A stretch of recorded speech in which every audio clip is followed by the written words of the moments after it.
This is lecture number DR007US01. This is the 7th of the Mega Genius lectures and the first lecture of the Uncommon Sense series. It was recorded on November 16th, 2000. The title of this lecture is The Power of Your Thoughts. It is 26 minutes long.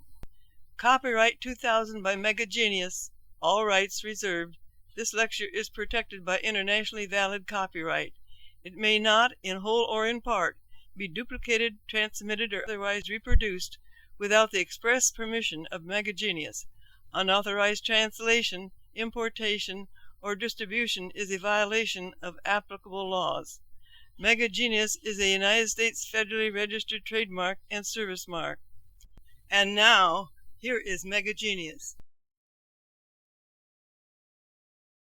Because both your time and mine is valuable, the Mega Genius lectures are consistently to the point and hard-hitting.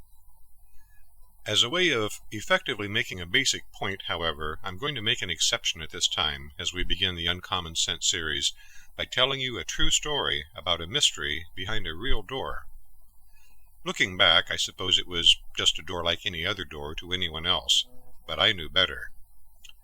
At a glance, it looked about the same as either of the stately oaken doors alongside it. Each was boldly grained, impressively ponderous to a 5-year-old, and punctuated with an antique porcelain doorknob. The one on the left opened into the piano room, and the one on the right opened into my grandmother's bedroom. But the door in the center, the door, was the portal to another universe. The rides to my grandparents' house were truly over the river and through the woods. My contribution to these brief journeys in the late 1940s was to scan the rolling countryside of north-central Ohio in hope of being the first in our family to glimpse the old mill ahead. For once it came into view, things happened fast. "There's Leidig's Mill," I would shout, and my mother would warn my father about the Rhode Island whites that insisted upon scratching along the upcoming roadside in hope that just once we wouldn't terrify the daylights out of them. My father, who always preferred being where he was going to getting there, would maintain precisely the same speed, and the entire flock would abruptly disband, shrieking in sheer panic and evacuating in all directions. Simultaneously, the old mill would flash by on our left, and the road would veer instantly in the same direction, barely affording me any opportunity to focus on the ever-revolving water wheel, the heart, if not the soul, of the milling operation. Just across the clackety wooden bridge, the road would veer sharply back to the right and climb unhesitantly to the edge of a river over which we knew would soon appear the peaks of 2 lofty pines and the rooftop of the big white farmhouse that they sentineled. That meant we were almost there. There were all sorts of activities to compete for the attention of a young boy on the farm. I could gnaw on sun-warmed rhubarb stalks while slithering through the foot-tall grass bordering the crabapple orchard to spy on the comings and goings at my grandfather's honey-bee hives, or I could sneak down to the barn to leap repeatedly from the edge of the hayloft into the bosom of the haymow, another world below. There were cows and wild cats to surprise and squealing piglets to chase, or I could wander down the pasture lane toward the woods, even a little further than I had permission to go, gathering the wild black raspberries that had carelessly overgrown the protection of their knee-deep poison ivy origins. By day, I reveled in the pure serenity of lying on my back behind the barn, sprawled spread-eagle in the summer sun on Butterfly Hill. Life was as it should be there, where the spice-bush swallowtails, red admirals, and great spangled fritillaries set their sails to the country breezes, wafting in unison to the red rocking clover, as though they hadn't a care in the world either. By the fall of night, to the shrill accompaniment of an entire civilization of frogs peeping and belching in the pasture, and the persistent calls from within the stand of red currants of Katy did and Katy didn't, the orb weavers sprung into action. There, in the overhang of the elderberry grove, those 8-legged Rumpelstiltskins danced about like grotesque fairies in the shadows, spinning and swinging and crocheting their gossamer doilies by the stroboscopic glitter of 1,000 fireflies. The most startling freaks in the grandest sideshow on earth could have held no greater fascination for me. In the siege of winter, after the men had wound their necks with puffy scarves and tucked their furry hats about their ears, my grandfather would fetch his rifle from the pantry. Then they would all tramp their heavy boots out the back door, past the cistern and the hanging brass dinner bell and the place where the castor oil plants grew, across the drive, along the path beside the chicken house, through the hand-worn pasture gate, and on down through the Dutch doors of the old red barn. Although my grandfather never said so, I think the walk seemed a few feet longer to him at butchering time. On those mornings life seemed heavy with the anticipation of the crack of the first rifle shot. It was inevitable. That pierced the frosty morning air, echoed off the isolated farmhouse, and spent itself beyond the horizon in the heart of rural America. The women and children always pretended not to hear, but everyone seemed to recognize what hadn't just happened as the signal to do their duty. They carried copper kettles and armfuls of kindling, started fires, and sharpened butcher knives. Then, in the late afternoon, right after they had stuffed the last sausage casing, and just before the first wisps appeared from the stack of the smokehouse, they called me to do my part too. That was among the best moments, when I would finally get to devour the crispy rectangular residues left after the lard was rendered from the pork skins, and proclaim them to be the finest that I'd ever tasted. I always did.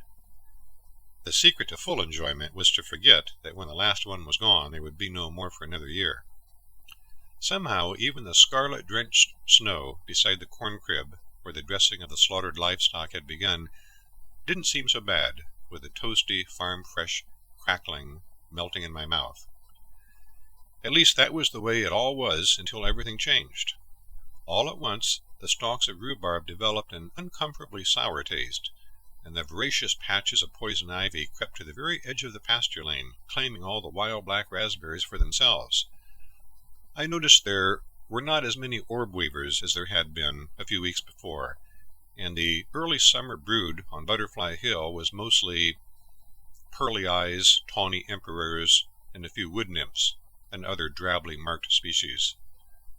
I was no longer interested in jumping from the hayloft or in savoring the taste of cracklings in my mind, not since I had discovered the realm of wonderment and mystery that lurked only a few feet from the living room, behind the door in the center. It all began with a tradition I had established with my grandparents, in which I would ask my grandmother if there were any black walnuts that needed to be eaten.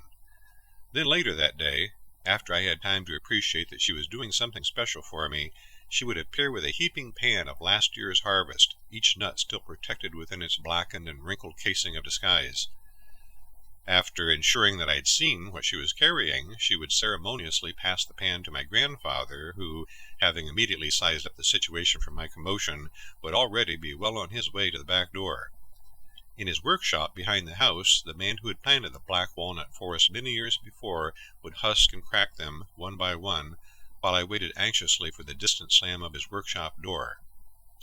His task completed, my grandfather, who had been a member of Buffalo Bill Cody's Wild West show, would return to his rocking chair and evening reading of Western history, while my grandmother, silver nutpick in hand, would tediously extract each kernel.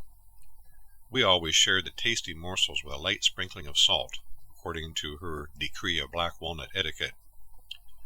Part of our enjoyment of the ritual depended on my not knowing where within the house my grandmother got the black walnuts, and on her precautions to keep the source a secret. But one day I caught her, pan in hand, rushing for the door in the center, and by our mutually unrestrained laughter my grandfather knew the jig was up. Realizing there would be no peace in the farmhouse unless she took me with her, she swung the door open, revealing an unusually steep and towering staircase. It was the kind built with each stair-step so high that at first I found myself stepping repeatedly with the same leg, having reverted to the technique we all learned first as young children. But then, a bit disappointed in my relapse, and noting that I was falling well behind my grandmother, I stretched my arms toward the sides of the staircase to keep from falling, and struggled on in the proper manner, befitting anyone who was 5 1/4 going on 6. When I finally reached the landing, I scurried to catch up with my grandmother, who was disappearing behind the last of another series of 3 open doors. Again, each was boldly grained, impressively ponderous, and punctuated with an antique porcelain doorknob. The one on the left was ajar and led to a guest bedroom. The one in the center was closed. Behind the one on the right, I found my grandmother piling her pan from the mother lode, a huge revolutionary red painted wooden trunk harboring more black walnuts than I had dared to dream existed in the whole of the Midwest. During our return we again had to pass the door in the center, the new one, and already I was beginning to have Alice's Adventures in Wonderland visions of grinning Cheshire cats and clocks that ran backward. "What's in there?" I asked, with eyes as prominent as those of a great horned owl.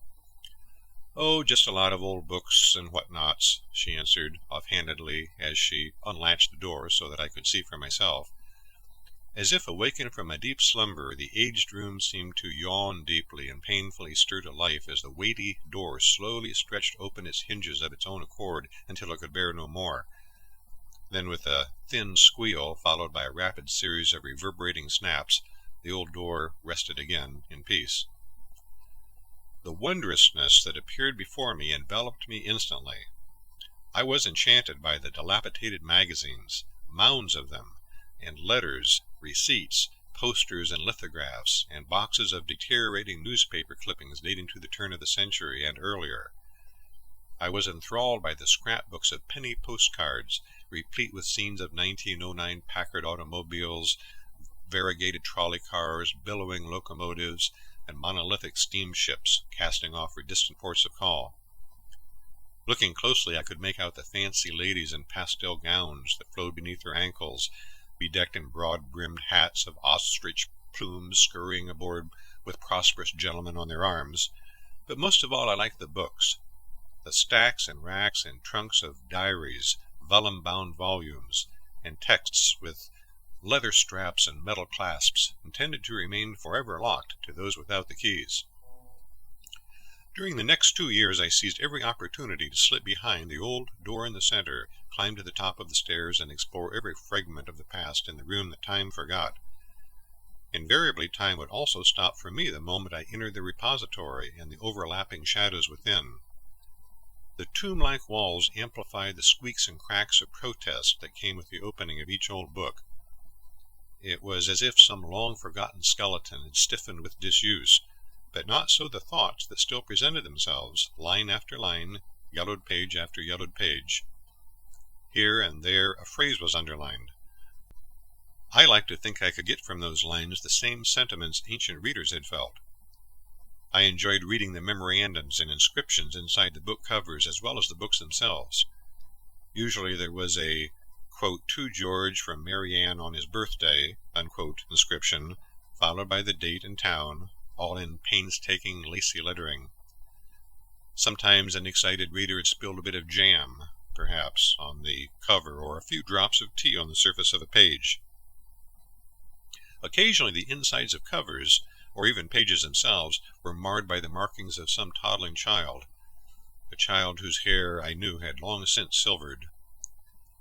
As I leafed through the books I found that some were treasure houses for old pressed leaves that fluttered from the pages like disturbed thoughts. Years and more years had made them so ethereal that they seemed to have less substance than the stains they left behind.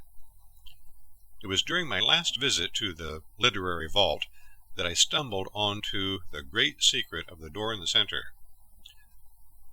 My discovery of The Great Secret of the Door in the Center began one afternoon as I browsed through a loose-leaf binder of genealogical material entitled Family Record, and I chanced upon some entries by Lydia Vaughan, my great-grandmother.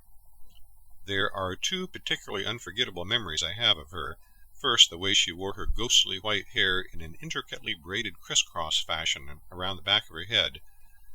Second, that the last time I ever saw her she captured some immortality by secretly slipping a carefully folded $5 bill into the palm of a 6-year-old boy's hand. I think she hoped to always be remembered, and so she shall. Almost reverently I selected and removed several of her pages from the genealogical binder. Then I used the surface of an oaken chest, carefully cleared of debris, to respectfully frame the arthritic letters weakened by the years, ruptured at the seams, delicate to the touch, half asleep. In the semi-darkness my imaginary pen in hand skipped across each line above her, fading spidery scratches, duplicating each flourish of a bygone era. She was born in a log cabin near Chippewa Lake, Ohio, the year after the American Civil War began, she noted, adding, quote, "During the war, my mother and father saw some hard times, too, for I can remember some of them," unquote. One particularly deteriorated page was a commercially printed record of her ancestors from 1794 to 1851 that was infested with an array of brownish stains that polka-dotted her handwritten clarifications of who married whom and how everyone was related. Along the bottom she had written, quote, "My grandmother gave me this when I was a little girl, I suppose about 11 years old, circa 1873, unquote. In a notation on the last page, dated 1921, she referred to her own great-grandfather's birth of November 20, 1749. As she reflected on the 172 years that had passed, and with an eye to the future, she recorded another thought for posterity. At the age of 59, my great-grandmother had continued, quote, "So, it will soon be 200 years, unquote. Then, abruptly, my hand collapsed onto the page with a thud of disbelief as I stared at the last line of her final entry, goose-flesh creeping up the back of my neck. She concluded, quote, "Well, I won't be here when 200 years are up," unquote. That was the strangest assertion I had ever encountered. Why would she have thought that, I wondered, and have stated it so matter-of-factly, with such certainty? Why would anyone decide to limit his or her existence? Don't our decisions affect our lives? To me it made no sense, and the more I wondered about her postulate, the more intrigued I became. I regrouped Lydia's letters, set them aside, closed the cover of the family record, and gently stacked it and the other dislocated books back on their shelves. Old books always seemed eager to resume old positions. With Lydia's letters in hand, I tiptoed like an intruder from the dingy room. Then the sunlight streaming through the window at the top of the stairwell struck me full in the face. As soon as I had descended the stairs again and closed the door in the center behind me, I showed my grandmother what I had found. "Look at this," I insisted. "Great-Grandma Vaughan wrote that she would die before November 20, 1949. That was just last winter. Didn't she die last winter? Why did she decide that?" My grandmother took the papers from my hand and headed for her magnifying glass. Not her little three-legged brass one, but her big black one that she used when she wanted to look at something really closely. Settling herself in her chair across from the door in the center, she studied the evidence in silence for several minutes, continually swinging her glass to and fro as she sifted the facts of the case. Impatient for some sort of answer, I pressed on. "What day did Great-Grandma Vaughan die?" Slowly my grandmother laid her glass to rest in her lap and adjusted her shawl more closely about her neck. Then she turned, gazed pensively out the window toward the lofty pines and her mounds of red, pink, and white peonies beyond, and sighed, "Oh, I don't know. I don't remember." But I knew she did. Nothing more was ever said about the matter, but I was never again permitted beyond the door in the center. During my next few visits to the farm, it didn't seem that there was anything to do there at all. Everything I wanted to do was behind the door in the center, and I was not allowed on the other side. Finally, during a week-long visit that was getting on my 7-year-old nerves, I marched up to my grandmother and my 13-year-old brother as they played checkers on the back porch, and, with the intent of creating some excitement, announced that I was running away. No one seemed to care. And then I did. By the time I got to the end of the crab-apple orchard, I thought I would sit down by the side of the country road to watch for some commotion back at the farmhouse when they realized I was missing. After about 15 minutes, there still was none. So I decided to investigate under the pretext of having forgotten something. Closer and closer I crept until I could just see around the corner of the porch. They were both crouched over the checkerboard, intently plotting their next moves. Boldly I strode across the backyard in full view. Neither of them even glanced up. Sighing heavily and repeatedly, I marched on down to the barn and up the ladder to the hayloft, where, dangling my legs over the edge, I decided that I would have to do something about all this. As I looked down into the haymow, it just wasn't the same. Nothing was. It seemed that at the age of 7 I had grown too old to enjoy all the things that had once meant so much to me. In fact, jumping from the hayloft was the last thing I felt like doing anymore. And so, with the mental flexibility of a child, I decided to change my mind, to create the old thrill anyhow. For the first time in years, I catapulted into space. The wild cats raced about, piglets squealed, and the cows jumped and bellowed. Moments later, I licked the wild black raspberry stains from my fingers and lazed away the afternoon on my back, watching the spicebush swallowtails, red admirals, and great spangled fritillaries set their sails to the country breezes and waft in unison to the red rock and clover on Butterfly Hill. The entire world seemed different, and yet nothing had really changed except a thought, a solitary consideration. Simply by changing my mind, I had changed my life. That was a valuable lesson I would never forget.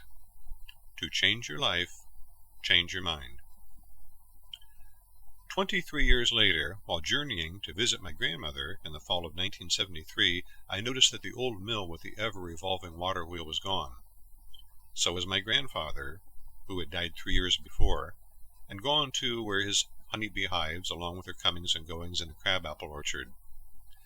Then I thought about the years, so many years before, though it seemed like only yesterday, when my grandmother would appear with her heaping pan of black walnuts and pick every last one bone clean for me at her kitchen table. Did she really share eating them with me, I wondered, or did she just pretend? My grandmother was growing older, and I began to think about that, too. "Grandma, were you born in 1894? I asked as nonchalantly as I knew how. She looked at me without answering, and then turned, gazed pensively out of the window toward the lofty pines and her mounds of red, pink, and white peonies beyond, and sighed, "Oh, I don't know. I don't remember." Then she got up from her chair, across from the door in the center, adjusted her shawl more closely about her neck, and tottered over to the cupboard in the wall where she kept her most treasured valuables, liniments, ointments, and cash on hand. From behind the bottles she extracted a dark gray folder and handed it to me without a word. As I opened it, I saw for the first time an exquisite photograph of her in a full-length lace dress when she was young and remarkably beautiful, that had been taken by my grandfather shortly after he had left Buffalo Bill Cody's Wild West show, and about the time he and my grandmother had met. Then I saw something that surprised me even more. Alongside the picture were the nearly forgotten letters by Lydia. I never saw my grandmother again. After the icicles fell and before her mounds of peonies began to bloom again, she died. Busy with other things, I didn't think much about Lydia's letters thereafter. I stored them with all the other genealogical records that I'd gathered through the years to look over some day when I considered that I had the time. Then one day I considered that I did. Correlating some of the more recently collected materials with the old required some organization. I stacked papers regarding Thomas Gould of Bovington, England, born in 1452 in one pile. I separated those pertaining to his great-great-grandson, who sailed to Massachusetts in the early 1600s, into another.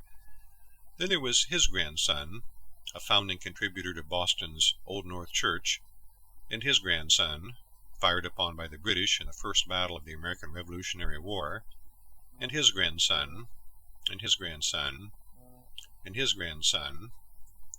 Then suddenly, like ghosts in the night, they reappeared. Lydia's letters.